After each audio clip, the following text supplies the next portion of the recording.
welcome to Cliff Lede live webinar. We are back, excited today. We've got some of our best wine, our best wine period today to talk about poetry. And as always, please use that chat function. Let us know what you're tasting, what you've had recently, where you're joining in from, say hi. Since I flipped the screen around, I won't be able to see what you say, so maybe I'll check the questions periodically. But a couple of quick things before we bring Chris on, just to let you know.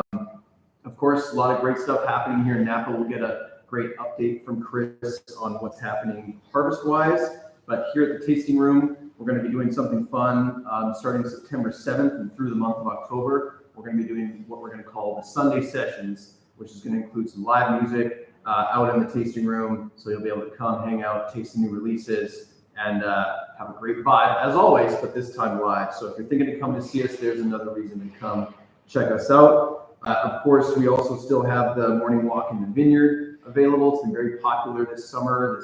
I can see it even becoming more popular this fall as the weather turns and it's beautiful outside. Morning walk in the vineyard tasting is awesome, so check that out. We're talking mostly about poetry today, of course. The poetry dinner is this weekend, which Chris will be at. That is sold out, but we look forward to any of our guests joining us to have dinner on this beautiful terrace this Saturday.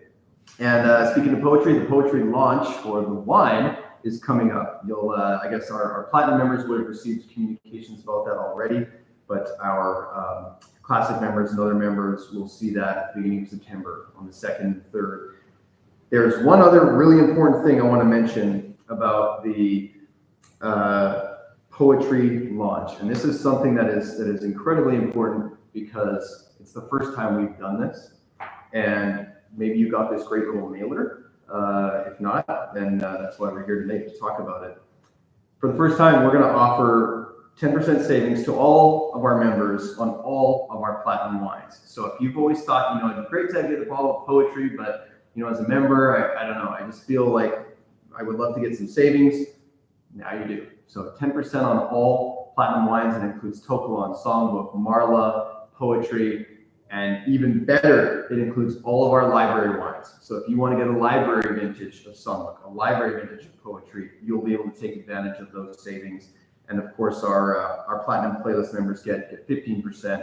Our other clubs get 10%. So a nice way to welcome you all in to feel great about purchasing these wines, adding them to your cellar, sharing them with people, of course. And that pretty much covers all of our housekeeping items. So let's get into it. Let's talk wine. Let's get Chris Tynan to join us. And here we go. Cliff Lede live with plenty of great wines. Thanks for joining us, Chris. Let's see how this camera's gonna work out. Maybe we need to tilt it a little bit that way. Sorry about that, but hey, we're making it happen. So Chris Tynan, welcome. Nice to see you. Nice to have you here. Tell us a little bit about what's going on. How's harvest looking so far? I mean, we haven't started yet, but weather's been good. How are you feeling about the 2025 vintage? Oh, well, we are on the cusp of really amazing vintage. The weather has been perfect all year long. Very cool nights, foggy mornings, kind of a traditional kind of reversion back to old Napa. Warm during the day, but honestly, been mid 80s for most of the spring and summer. We hit 90 a couple times in August already, but low 90s and cooling right back down. Our next kind of pinch point is usually Labor Day weekends when we usually have some hot weather that comes in, but the forecast is looking very moderate and very average. So we'll probably pick some whites before September, but no reds looking like, unless the forecast changes. So really beautiful, even crop, looks a little bit above average, but we're in the vineyard thinning sometimes 2 or 3 times per block just to get things in balance. So knock on wood. Yeah, that's a lot of hand work right now, right? And that's what goes into making these wines. That's what makes these wines so special, right? Everything's so meticulously done by hand, and this is a crucial time because it's all about locking in how many clusters per vine, and the canopies are all looking great. And so it's exciting, man. It's all on its way. Hopefully this weather holds up and we have another classic vintage on its way. But we're going to speak to some incredible vintages tonight. A couple different vintages of poetry that we're going to taste.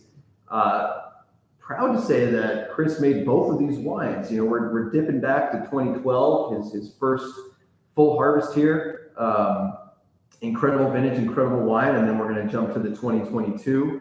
And we'll talk a little about some of the vintage notes and also some of the changes we made in 2022, which are really exciting. But let's start with the 12. Hey, does that sound good? Start with the oldest. We all know and love our 2012 poetry. There will be a small amount of this available, as of course we love doing our library releases.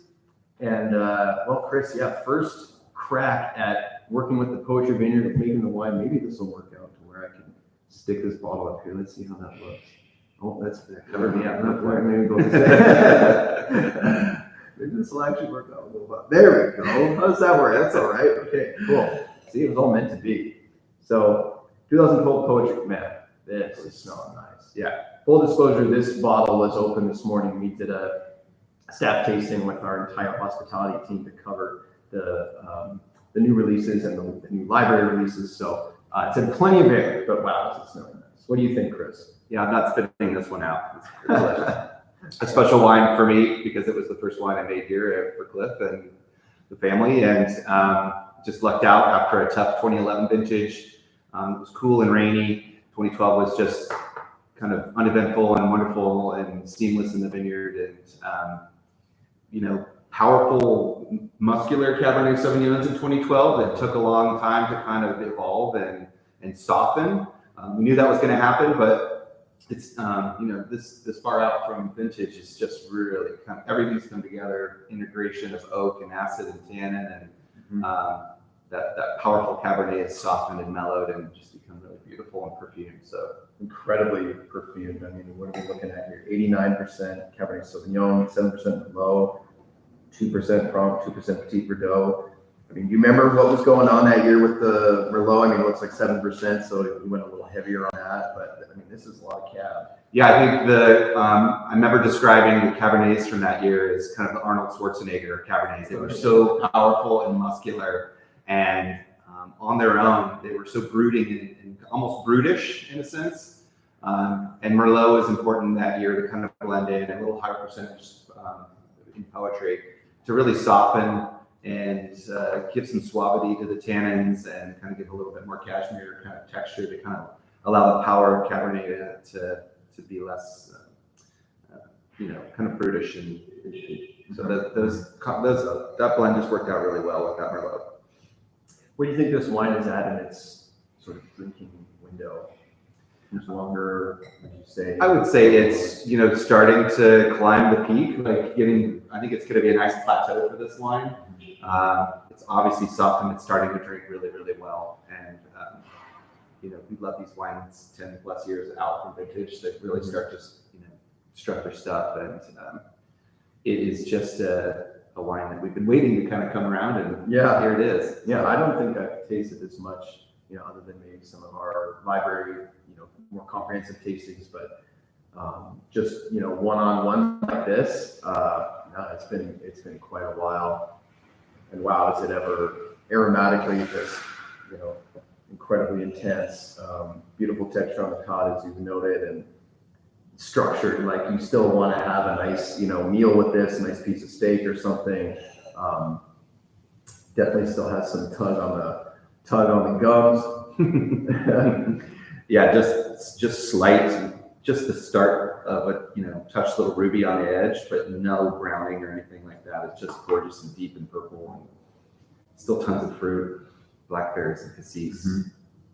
So I think maybe I jumped ahead. I'm kind of taking our audience's knowledge for granted here, but we haven't really touched on what makes this wine so great, right? It's a vineyard. It's a single vineyard. It's what in Burgundy they call a monopole, right? It's a vineyard that we own, that we grow fruit on, and we're the only producer making wine from this vineyard. We don't sell this fruit to anybody else. And I keep looking over at it because it's just so gorgeous. But it's this incredibly steep, rocky site, faces west. Lots of sunlight in the afternoon, and just maybe speak to what makes this site unique and special, and why you really enjoy working with it. Well, it was kind of, I inherited a very young vineyard. You know, David Abreu had replanted it between 2005 and 2007. And so in 2012, these wines were very young, most of them. And so as the winemaker, I celebrated my 13th year here just in August, a couple days ago. So this will be my 14th vintage in 2025. So I've gotten to watch these vines kind of get their roots in the ground. And, you know, already in 2012, those young vines are showing so much promise, and it's so much, you know, we were just hoping. We knew this.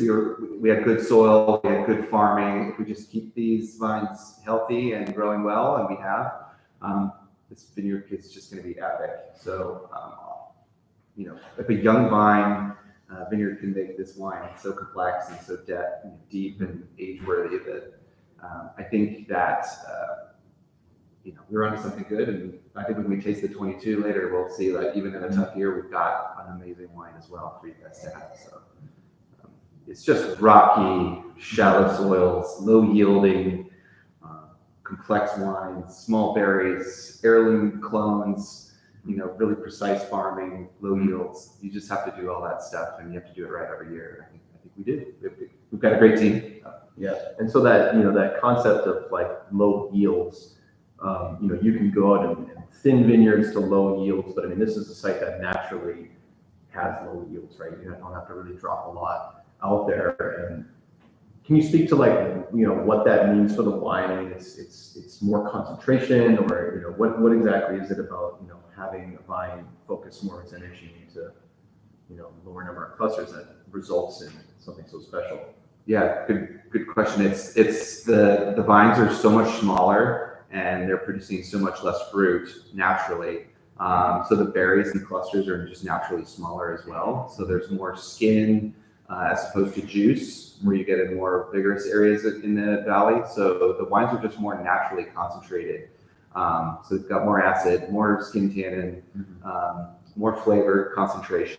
And I think that, you know, those low yielding sites just produce magical wine, and those vines have to suffer a little bit and struggle to get their roots in the ground and get established.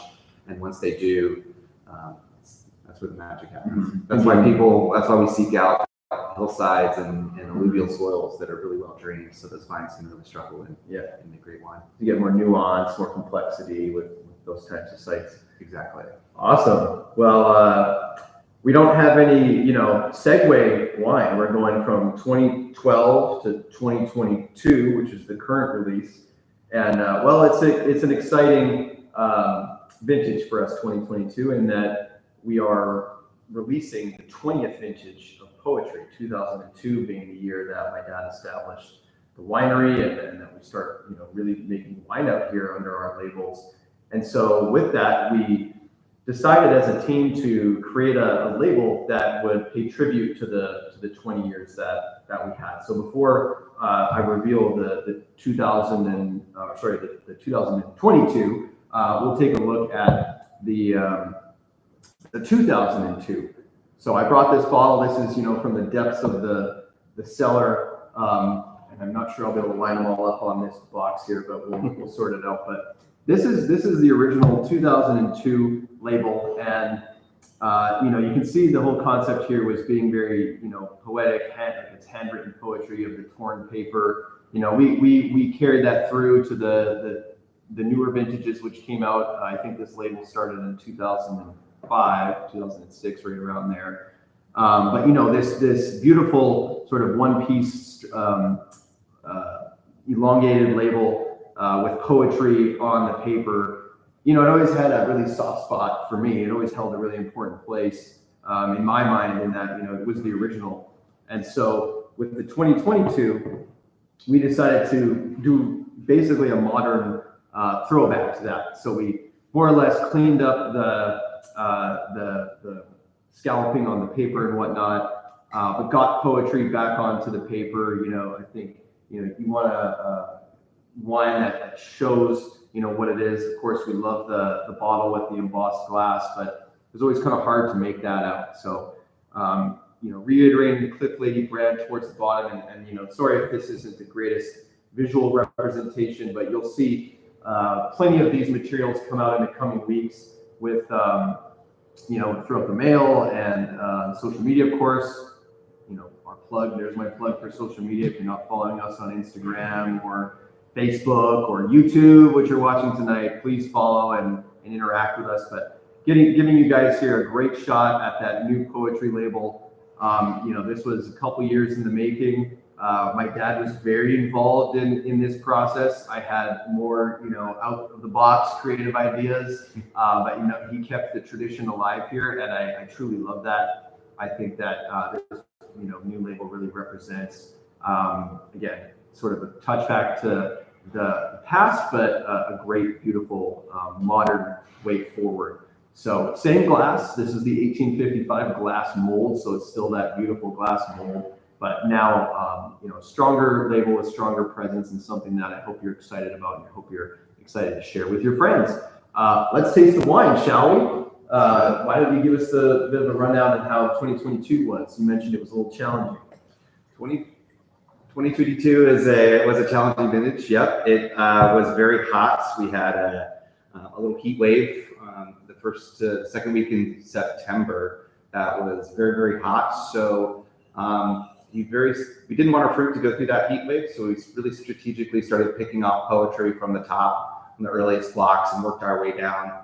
Our incredible team picked our entire estate in 2 weeks to get that fruit in before the heat wave. And I think, we really saw some of our neighbors and some of our friends' vineyards that went through that heat wave, and the vines that really struggled to get their fruit ripe after that heat wave was evident. So we're really happy that we picked early. I just want to pause there, because I think this is something that, for me as someone who's not a winemaker, I didn't quite understand until I saw this happen. And what happens when it gets that warm for an extended period of time is the vine basically shuts down, right? Like it stops ripening the fruit. So it's not necessarily, you ride the heat out and then, the vine will continue doing what it's doing, or maybe it gets really ripe and then it comes back. It's basically, it stops, right? Or can you maybe comment on that? Yeah, it basically closes up shop, and it closes the stomata and stops respiring. And it says, okay, we're just going to stay alive through this heat. We may not get our seeds and our fruit ripe anymore, but we're going to live to fight another year.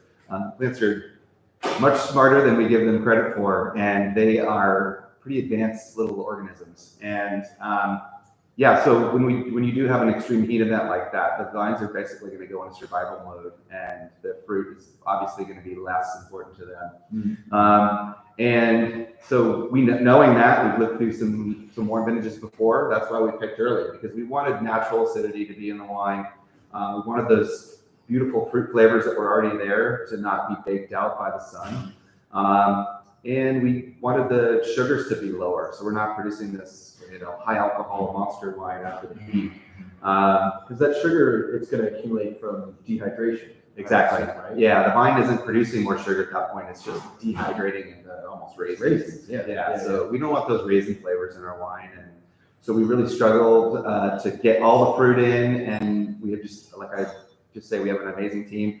That was a year where our optical sorter really paid dividends, because we were sorting out anything that was underripe or overripe as we got through that heat wave. And we finished on September 16th, I think, in 2022.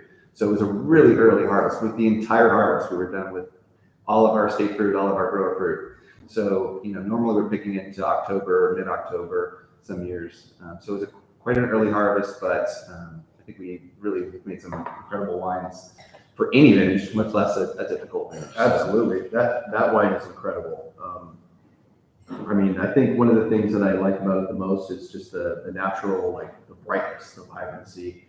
It has intense fruit flavors. it has this beautiful, deep, dark color. I would never think that this was from a challenging year. This tastes like a wonderful, young, of course it's young, but it's a wonderful expression of poetry. You still get that touch of graphite and, of course, all that lovely cassis and things that are always in the wine, that dark cocoa powder quality.